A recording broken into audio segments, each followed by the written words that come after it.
Olá, seja muito bem-vindo. Eu sou Tabata Pote. Nesta edição, você fica por dentro das principais notícias do cenário internacional. O governo Trump congelou a emissão de vistos para cidadãos do Brasil e outros 74 países que pretendiam viajar aos Estados Unidos. A medida está prevista para começar a valer já na próxima quarta-feira, mas não deve afetar turistas. Donald Trump decidiu suspender os vistos para 75 países. O Brasil é um dos países da lista, que também inclui Irã, Rússia, Afeganistão, Iraque, Somália, Tailândia, entre outros. Dessa forma, os migrantes recebem benefícios sociais americanos ao chegarem ao país, devem ficar bloqueados. O governo norte-americano espera que a medida entre em vigor a partir de 21 de janeiro. A mudança deve ser temporária, mas não tem data para terminar. A suspensão vai servir para o governo dos Estados Unidos reavaliar os critérios atuais de concessão de vistos a estrangeiros. O memorando do Departamento de Estado diz que Washington pode começar a barrar pessoas mais velhas e com sobrepeso. Em novembro, a agência de notícia Associated Press afirmou que o governo de Donald Trump considerava uma nova diretriz para restringir a entrada de pessoas obesas. Em junho do ano passado, uma nova exigência foi implementada para a concessão de vistos de estudantes e ficou determinado que todos os candidatos deveriam desbloquear seus perfis em redes sociais para análise do governo americano. A medida pretendia identificar os conteúdos considerados hostis aos Estados Unidos, seu governo, cultura, instituições ou princípios fundadores. As políticas migratórias rigorosas do governo americano provocaram uma segunda migração líquida negativa. A tendência é que essa movimentação deva continuar neste ano. As políticas migratórias rigorosas do presidente americano Donald Trump provocaram uma migração líquida negativa, tendência que, segundo um novo estudo, deve continuar em 2026 e terá impacto na economia do país. A migração líquida é a diferença entre o número de pessoas que entram em um país e as que saem. Segundo um relatório do Centro de Estudos Brookings Institution, o número de imigrantes que deixou os Estados Unidos em 2025 provavelmente superou o de quem entrou. O primeiro ano do segundo mandato de Trump foi marcado por mudanças radicais na política migratória, o que resultou em uma desaceleração significativa da migração líquida para os Estados Unidos, explica o estudo. A migração líquida provavelmente ficou próxima de zero ou negativa ao longo de 2025 pela primeira vez em pelo menos meio século, detalha o relatório. É provável que essa tendência continue em 2026 e terá consequências importantes na macroeconomia do país, diz o relatório. A desaceleração implica menor crescimento do emprego, do produto interno bruto e do consumo. O relatório indica que o crescimento da população em idade ativa nascida nos Estados Unidos tem sido fraco nos últimos anos e que quase todo o crescimento da força de trabalho vem da imigração. Além de fornecer mão de obra, os imigrantes geram demanda por bens e serviços, indicam os autores do estudo. A líder opositora venezuelana Maria Corina Machado entregou a sua medalha do Prêmio Nobel da Paz ao presidente dos Estados Unidos, Donald Trump. Ela disse que conta com o norte-americano para a liberdade da Venezuela. A líder opositora venezuelana Maria Corina Machado conversou com senadores em Washington. Machado também foi recebida com discrição na Casa Branca por Donald Trump. A opositora entregou sua medalha do Prêmio Nobel da Paz ao presidente americano. O republicano não publicou nenhuma foto dessa entrega simbólica de um prêmio que, segundo os estatutos do Instituto Nobel, é pessoal e intransferível. Ela é uma mulher maravilhosa que passou por tanta coisa, disse Trump em uma publicação em sua plataforma Truth Social, acrescentando que a entrega da medalha por Machado foi um gesto maravilhoso de respeito mútuo. Em primeiro lugar, Antes de mais nada, fiquei muito impressionada com a clareza dele, com o quanto ele entende a situação na Venezuela e com a preocupação que demonstra com o sofrimento do povo venezuelano. Assegurei-lhe que a sociedade venezuelana está unida. Hoje, mais de 90% dos venezuelanos querem a mesma coisa: viver com liberdade, com dignidade e com justiça. Queremos nossos filhos de volta para casa. Com dignidade, com justiça. Queremos a nossos filhos de volta em casa e para que isso ocorra, tem que haver democracia e liberdade. Trump provocou um terremoto dentro e fora da Venezuela ao lançar uma ofensiva para deter e transferir para os Estados Unidos o agora deposto presidente Nicolás Maduro e sua mulher, acusados de narcotráfico. Em um comunicado, o Comitê do Nobel esclareceu que o prêmio é intransferível. Uma vez que o reconhecimento é anunciado, ele não pode ser revogado, dividido ou transferido para outros. E olha, mudando de assunto, a Venezuela trabalha agora na identificação de restos humanos encontrados após o ataque dos Estados Unidos que levou à queda de Nicolás Maduro, informou na última semana, um ministro do governo. Forças americanas bombardearam Caracas e 3 estados vizinhos na madrugada do dia 3 de janeiro. Forças americanas bombardearam Caracas e 3 estados vizinhos na madrugada de 3 de janeiro, uma operação concluída com a captura de Maduro e sua mulher. Os dois são acusados nos Estados Unidos de narcotráfico. O balanço oficial é de pelo menos 100 mortos. Cerca de 55 membros da equipe que fazia a segurança de Maduro morreram, entre eles 32 cubanos. As explosões foram tão fortes que há pessoas que não sabemos onde estão, disse Cabello em entrevista coletiva.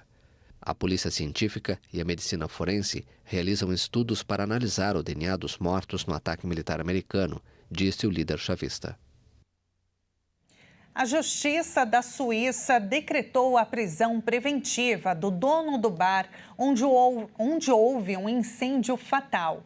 A tragédia deixou 40 mortos e 116 feridos na madrugada do Ano Novo. O coproprietário do bar suíço que pegou fogo durante as comemorações de Ano Novo e deixou 40 mortos teve a prisão preventiva decretada nesta segunda-feira. Jacques Moretti foi preso após ele e a esposa Jéssica, coproprietários do bar Le Constellation, na estação de esqui de Crans-Montana, serem interrogados por promotores do cantão suíço de Valais, no sudoeste do país, na última sexta-feira. Um tribunal ordenou a prisão preventiva por 3 meses. O incêndio começou na madrugada do Ano Novo, quando o bar estava lotado de pessoas comemorando, deixando 40 mortos e 116 feridos, a maioria adolescentes. O casal é alvo de uma investigação criminal e enfrenta acusações de homicídio, lesões e incêndio provocados por negligência. As conclusões iniciais sugerem que o incêndio foi causado por sinalizadores que incendiaram a espuma de isolamento acústico instalada no teto do porão do estabelecimento. Também surgiram questionamentos sobre a presença e a acessibilidade dos extintores de incêndio e se as saídas de emergência do bar cumpriam as normas vigentes. 2 ex-funcionárias de Julio Iglesias o denunciaram à Justiça Espanhola após relatarem em uma investigação jornalística agressões e humilhações sexuais por parte do cantor. Fontes jurídicas confirmaram à agência France Presse que no dia 5 de janeiro foi apresentada uma denúncia contra Iglesias, que está sendo analisada. A denúncia veio à tona após a publicação de uma investigação da emissora americana Univision e do site espanhol El Diario, a qual uma empregada doméstica e uma fisioterapeuta de Iglesias afirmam terem sido submetidas a agressões, assédio sexual, estupros de uma delas e humilhações. Os fatos teriam ocorrido supostamente em 2021, nas mansões do cantor na República Dominicana e nas Bahamas. Nem a Univision, nem El Diario conseguiram que Iglesias, de 82 anos, respondesse a essas denúncias. A agência France Presse tentou sem sucesso contatá-lo para saber sua versão. Afastado dos holofotes há muitos anos e muito querido na Espanha até hoje, o intérprete de baladas românticas cantou em várias línguas e está entre os que mais venderam discos na história. A inflação na Argentina fechou no ano passado seu nível mais baixo em 8 anos. Uma cifra exaltada pelo governo do presidente Javier Milei, mas que analistas advertem que pode ter chegado ao seu piso. Em dezembro, os preços subiram 2,8% na medição mês a mês, seguindo uma tendência de alta iniciada em junho, informou o Instituto Público de Estatísticas, o INDEC. Apesar dessa recuperação, o resultado global de 2025 foi o menor desde 2017, quando a inflação foi de 24,8% durante o governo de Maurício Macri. O governo de Milei exaltou o dado como uma vitória de seu programa de ajuste fiscal, com o qual o presidente promete frear o aumento descontrolado de preços que tem afetado os argentinos historicamente.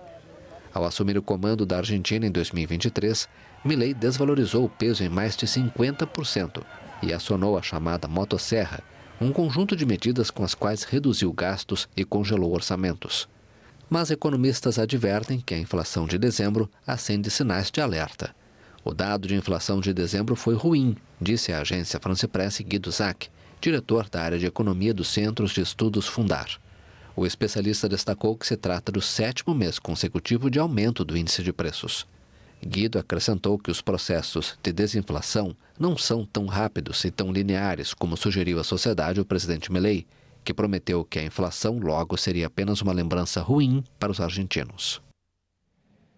O Banco Mundial elevou na última semana a sua previsão de crescimento global em 2026, mas alertou para uma desigualdade cada vez maior nos padrões de vida, além de uma desaceleração do comércio e da demanda. Segundo o relatório atualizado de perspectivas econômicas globais, o banco prevê um crescimento do Produto Interno Bruto Mundial de 2,6% neste ano, 0,2 ponto percentual superior ao projetado em junho. Mas a taxa ainda representa uma desaceleração em relação aos 2,7% observados em 2025. E o Banco Mundial avisa que a década de 2020 caminha para ser a mais fraca em crescimento global desde a década de 1960. A economia mundial tem sido mais resiliente do que o esperado no ano passado, apontou o relatório, apesar de uma escalada histórica das tensões comerciais e incertezas políticas. O presidente americano Donald Trump anunciou tarifas generalizadas sobre os parceiros comerciais dos Estados Unidos, o que perturbou as redes de abastecimento e aumentou a incerteza econômica. Várias empresas americanas reforçaram suas importações antes da entrada em vigor dos novos impostos, e também houve um boom de investimentos em inteligência artificial. Agora, espera-se que o crescimento do comércio global desacelere consideravelmente em 2026, à medida que o acúmulo de estoques se dissipe e o impacto das medidas tarifárias se intensifique, explicou o Banco Mundial. A entidade destacou ainda que o ritmo de crescimento fraco amplia ainda mais as desigualdades sociais em todo o planeta. O Instituto de Estatísticas francês anunciou que a França registrou mais óbitos do que nascimentos em 2025, pela primeira vez desde o fim da Segunda Guerra Mundial. Em 1º de janeiro de 2026, 69 milhões e 100 mil pessoas viviam na França, um aumento de 0,25% em relação ao ano anterior, devido apenas à migração. O crescimento natural ou vegetativo, que corresponde à diferença entre nascimentos e óbitos, foi negativo, menos 6 mil. Essa situação se deve a 2 fatores, o recuo da natalidade e o avanço das mortes. Em 2025, pela primeira vez desde o fim da Segunda Guerra Mundial, o crescimento natural é negativo e as curvas de natalidade e mortalidade se cruzam, com 6 mil mortes a mais do que nascimentos. Isso é inédito desde o fim da Segunda Guerra. O que também chama a atenção é o quanto o equilíbrio natural diminuiu em apenas alguns anos, devido à rápida queda na taxa de natalidade. Cerca de 645 mil bebês nasceram em 2025, 2,1% a menos que no ano anterior, o que corresponde ao menor número desde o fim da Segunda Guerra Mundial, pelo 4º ano consecutivo. Segundo o INSEE, paralelamente, 651 mil pessoas faleceram, alta de 1,5% em relação a 2024, devido principalmente à epidemia de gripe de inverno. A preocupação com os nascimentos paira há anos na França. Para os demógrafos, dificuldades para ter filhos incluem encontrar um trabalho estável, acesso à moradia, incerteza sobre a mudança climática, além de conciliar vida profissional e familiar. Uma missão espacial da NASA pousou com segurança na costa da Califórnia, nos Estados Unidos. Isso porque é a primeira vez na história que anteciparam o retorno à Terra devido a um problema de saúde de um astronauta. Depois de 167 dias a bordo da Estação Espacial Internacional, os astronautas Zena Cardman e Mike Fink, ambos da NASA, Kimi Yui, da Agência de Exploração Espacial do Japão, e Oleg Platonov, da Rússia Roscosmos, retornaram ao planeta com a nave Crew Dragon Endeavour, cerca de um mês antes do previsto. Nunca antes na história da ISS, uma tripulação teve de voltar à Terra antes do que estava programado devido a um problema médico. Os 4 foram levados de helicóptero a um hospital e, em seguida, serão encaminhados ao Centro Espacial Johnson, em Houston, para a realização das avaliações rotineiras após missões de longa duração na órbita da Terra. Por razões de privacidade, a NASA não divulgou a identidade do astronauta doente, nem as condições de saúde que forçaram o fim antecipado da expedição. Esta edição fica por aqui. Muito obrigada pela sua companhia. Se quiser rever, é só acessar o nosso canal no YouTube, Jornalismo Hit TV. Até mais.